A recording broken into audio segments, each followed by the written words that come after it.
வணக்கம் மக்களே. நம்ம எங்கே இருக்கோம்னா ராமேஸ்வரம் பாம்பன் பாலத்து மேலே இருந்தாங்க நம்ம பார்த்துக்கிட்டு இருக்கோம். பாருங்கள் எவ்வளோ அருமையாக இருக்குன்னு பாருங்கள். நாங்கள் பார்க்குற நேரம் ட்ரெயின் வர போயிட்டுருக்கு. இது புது பாலங்க.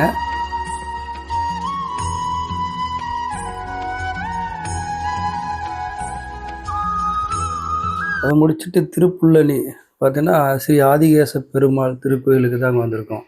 இந்த கோயில் பார்த்தீங்கன்னா ராமேஸ்வரம் கட்டின கோயிலில் மீதி கல்லை வச்சு தான் இந்த கோயில் கட்டினதாக ஒரு புராணம் சொல்கிறாங்க.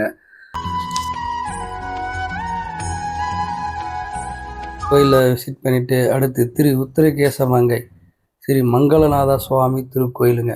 பார்த்தீங்கன்னா என் அப்பன் சிவபெருமானுக்கு உலகத்திலே முதல் ஆலயம் இதுதாங்க. இந்த கோயில் என்னன்னா மரகத நடராஜர் சிலை இங்கே இருக்குங்க. வருடத்துக்கு ஒரு முறை தான் பூஜை பண்ணுவாங்க. இதுபோல் இன்னொரு வீடியோவில் சந்திப்போம். பாய்.